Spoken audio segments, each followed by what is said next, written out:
Buenas tardes, queridos estudiantes. Quiero exponerles aquí, en este ratico, una breve historia geográfica de la situación de un pueblo que se sintió el pueblo elegido, y de ahí surgió la religión judía hasta nuestra era cristiana, que es a la cual hoy la mayoría de nosotros cree y pertenece. Entonces todo tiene un fondo histórico muy importante para nosotros poder entender qué era lo que esperaban el pueblo de Israel de un elegido, de un Mesías esperado. El ungido significa Mesías en la Biblia.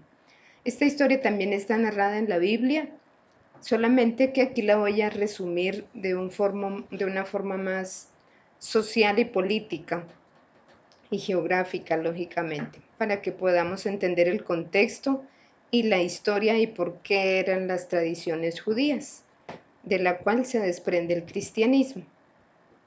Bueno, en primer lugar, la historia data desde el año 1800, más o menos 1950 antes de Cristo o antes de la era cristiana, eso significa AS.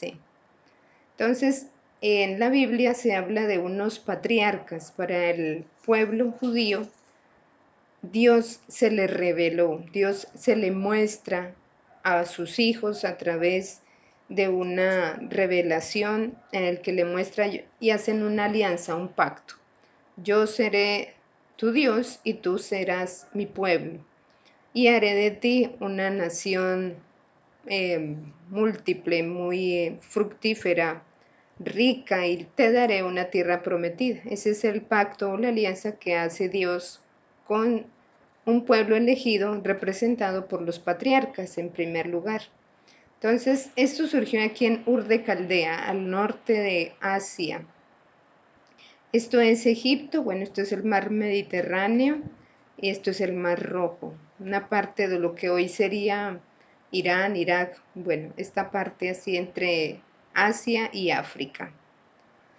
Entonces, en Ur de Caldea es el llamado de Dios a Abraham. Abraham tiene a su vez hijos, uno se llama Isaac, Isaac también tiene sus hijos, y Isaac también le da una tierra, una herencia, ¿no? Y sigue con Jacob. Jacob es el personaje patriarca principal, porque de él se desprenden las 12 tribus de Israel, que representan a cada uno de sus hijos. Son 12 hijos. Él quería especialmente a los dos menores porque eran sus hijos predilectos de su esposa Rebeca, quien quiso mucho. Todo esto está en la Biblia. Entonces, los hijos eran Benjamín y José.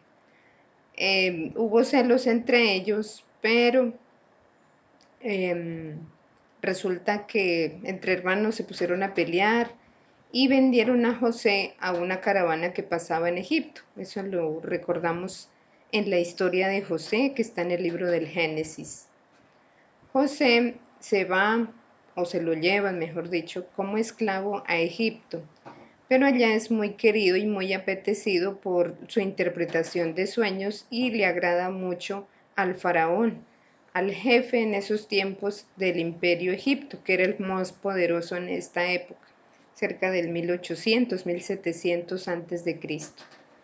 Entonces, ¿qué pasa con José? Pues él tiene a sus hijos, tiene más familia, siguen las generaciones. Y este pueblo se ve cada vez más sometido. También cambian de faraones, y estos faraones esclavizan al pueblo de Israel aquí en Egipto, a toda la familia de Israel, o de Jacob, que así se le llama. Entonces la familia de Israel adquiere el nombre de Jacob. Como padre, Dios le cambia el nombre y se llamará Israel, porque iban a ser una nación santa. Entonces, al ser esclavos aquí, surge un líder muy importante, que es Moisés. Moisés, en el río Nilo, pues él siente como ese llamado de liberar a su pueblo de la esclavitud y es cuando siente el llamado que tiene que salir de Egipto y buscar a su tierra prometida. Entonces todo el pueblo israelita sale de Egipto y huye, y aquí pasa el Mar Rojo, de ahí sale la primera Pascua. Caminan donde está toda esta flechita, caminan todo esto hasta llegar a Canaán durante 40 años, o sea que fueron generaciones y generaciones las que vagaron por el desierto, todas estas zonas desérticas, sufrieron mucho, aguantaron hambre, sed, y todo fue acompañados por el liderazgo de Moisés. En ese tiempo no tenían brújula, hubieran ido por aquí más arribita, pero no, dieron toda esta vuelta tratando de buscar su tierra prometida, hasta que llegaron aquí a posesionarse en Canaán, esta zona verde, esta zona agrícola muy rica, muy apetecida, de mucho intercambio comercial aquí por los otros países alrededor. Es una tierra que todo el mundo la quiere tener, todo el mundo quiere conquistarla. Hasta que aquí se posesiona el pueblo de Israel y surge la unidad nacional. Es la época más esplendorosa, mucho más especial para este pueblo porque consiguen que se elija un rey. El primer rey es Saúl, pero peleó con los filisteos, los vecinos aquí de Gaza hoy, o los palestinos también se les llama actualmente. Pero entonces no fue suficiente y surge un liderazgo muy importante para ellos que fue el rey David. De hecho, lo ungen como rey legítimo, elegido por Dios, y es la época más esplendorosa que ha vivido el pueblo de Israel, es la más especial, la más bonita, porque siente que hay unión como pueblo, y se establecen aquí las 12 tribus de Israel en Canaán. Pero todo no dura para siempre. Entonces, Israel como pueblo termina el reinado porque muere David y surge otro rey, tienen que elegir a otro rey, que fue su hijo Salomón. Salomón a su vez pues hace alianza con otros pueblos, su reino es poderoso, construyen el templo y es lo más bonito que puede haber. Pero fue un poco infiel Salomón y sus dos hijos, Roboam y Jeroboam, se pelean cuando Salomón muere. Estos hijos no se ponen de acuerdo y discuten y se dividen, se separan como nación. Entonces, que los del norte, los del arriba, y ahí es cuando lastimosamente, aquí en Judá, o sea, el pueblo de Israel adquiere el nombre de Judá e Israel, los del norte Israel y los del sur Judá. Se divide este pueblo. Y aprovechando esta coyuntura política, social y económica, porque también hay intereses económicos de estos dos hijos de Salomón, entonces cada uno se reparte su tierra y dice, no, cada uno con su pueblo. Al dividirse el pueblo, la nación de Israel, pues surge un emperador que se llama Sennacherib, se dice en la Biblia.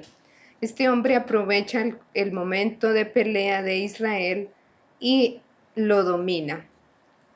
Y no solo domina a este pueblo, sino a muchos otros pueblos y surge el imperio asirio o de Asiria.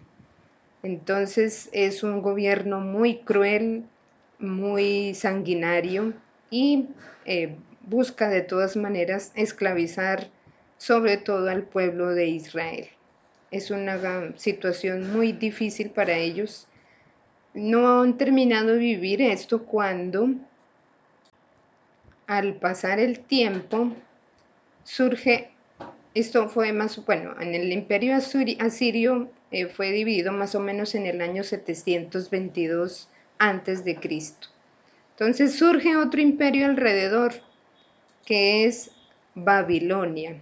Si antes los israelitas se quejaban con Asiria, ahora sí que se van a quejar mucho más con Babilonia o con los caldeos. Aquí al norte, en Ur de Caldea, surge otro imperio mucho más poderoso de manos del señor Nabucodonosor.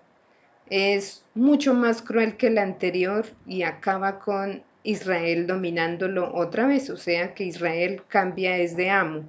Sigue siendo tratado como esclavo, pero a manos de los babilonios o los caldeos, se llama así. ¿Cuál fue su estrategia? Que eh, este señor Nabucodonosor dijo, bueno, toda la gente que sea especialista, que sea profesional, que tenga un arte, que sean cantantes, artistas, arquitectos, constructores, los necesito, pero no para que me construyan aquí su propia ciudad o su propio pueblo, sino que se vayan, por favor, hacia el norte. Y ahí construyen palacios,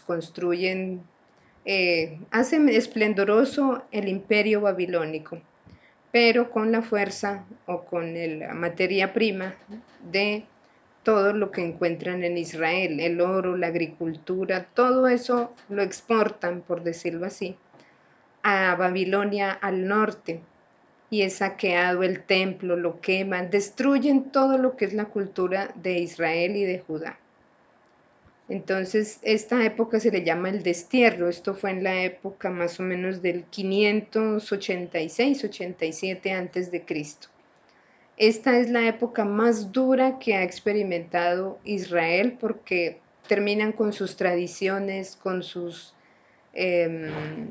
cultura prácticamente, con su religiosidad, porque acabaron con el templo y es el golpe más duro que ha vivido Israel en su historia.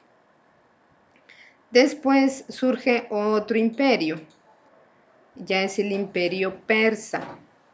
Los persas están, ¿cómo se dice?, bajo las órdenes del emperador que se llama Ciro. Esto fue más o menos en el año 538.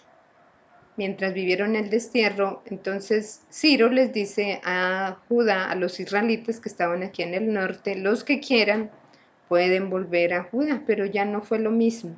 Sí, algunos sí volvieron, los que podían económicamente, claro está, pero no todo el mundo volvió a esa tierra a volver a construir el templo, a volver a rescatar sus tradiciones. Fueron muy pocas y decidieron más bien eh, recordar su alianza con Dios y recuperar sus tradiciones con la sinagoga.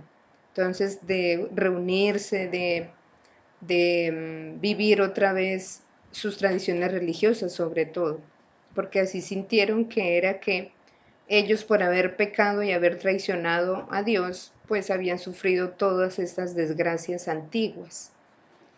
Igual siguen esclavizados por Persia, a manos de Ciro, pero aquí no fueron tan sanguinarios, fue más bien de una estrategia más de negocio, por conveniencia para que produzca la misma gente de Israel, produzca eh, buenos frutos en su propia tierra, pero al servicio de Persia.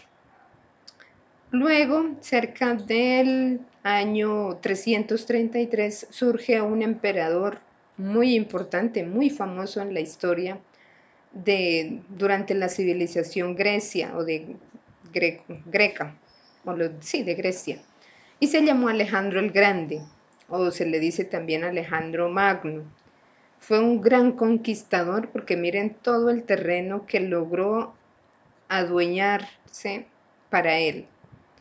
Entonces a Judá no lo toca, pero sí influye literalmente el hecho de que todo este terreno geográfico mira hasta la India, Egipto también y buena parte del mar Mediterráneo se sienta dominado culturalmente con sus ideas, con sus sabidurías. De hecho, aquí en Egipto logra conquistar una ciudad muy importante y la llamó en honor a él Alejandría. De ahí viene esa ciudad, el nombre de él.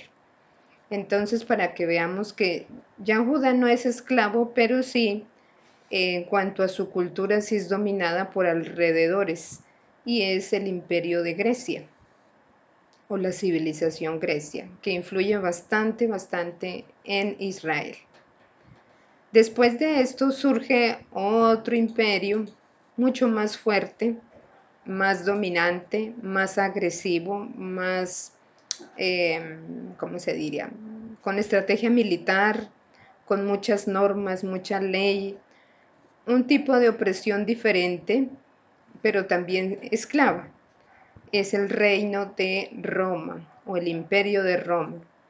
Roma se adueña de todo el mar Mediterráneo prácticamente y abarca entonces lo que hoy sería parte de Europa, hoy sería Irán, Irak, toda esta zona de Asia y esta otra parte de las costas de África. Entonces hoy sería para ellos en ese tiempo pues no habían descubierto América, lógicamente. Entonces se sentían dueños del mundo. Y de hecho todavía se dice que Roma es la capital eterna, la ciudad eterna del mundo. Todo conduce desde Roma o va hacia Roma. Entonces fue un imperio que dominó hasta el año 135 más o menos después de Cristo, con el señor Pompeyo y otros emperadores muy sanguinarios, muy fuertes, sí, ya le digo, con sus normas y sus leyes de imposición que gobernaban en ese tiempo, en la época de Jesucristo, por ejemplo, por Poncio Pilato o Augusto, el emperador que era Idumeo. Entonces no era ni siquiera de Judá, pero bueno, ahí todo el mundo lo acomodó políticamente para que sea el emperador de los judíos, pero no era de la tribu de Leví, de los de Judá tampoco. O sea, no era israelita, pero en todo caso dominaban, que era el César, lo que le tenían que dar tributo políticamente y también se metían con el orden de la obediencia a lo que diga el emperador y también culto, porque los romanos decían que su emperador era una especie de dios. Entonces, para que conozcamos el contexto de nuestro Señor Jesucristo, la historia de Israel sigue hasta el sol de hoy porque cada día que pasa ya es historia. Entonces Israel todavía continúa solamente en el 1900, no recuerdo bien si fue en el 45, hace poco logró la independencia. Pero entonces para decir que la religión judía, no me refiero al territorio, aunque tiene que ver mucho el territorio, pero sí la cultura de la religión judía ha influido bastante hasta el sol de hoy, porque siempre ha sido perseguida. No olvidemos, por ejemplo, lo que pasó en el 1945 con este señor Hitler, que se apoderó de todos Europa, desde Alemania, para acabar con los judíos, todo por su dominio de tiranía. Entonces, si hablamos de Roma hace más de 1900 años, pues hace más de 60, 70 años, pues también estábamos viviendo una situación más o menos parecida. Entonces, toda esta historia de los imperios que dominaron al pueblo de Israel es un poco el contexto histórico en el cual se basa la religión judía y de la cual se desprende la religión cristiana. De ahí surgen los cristianos, porque Jesús era judío. Entonces, para que entendamos por qué ellos esperaban a un Mesías, un liberador, porque estaban cansados de tanto dominio que los sometía. Y esto es la historia de Israel antigua, antes de la era cristiana.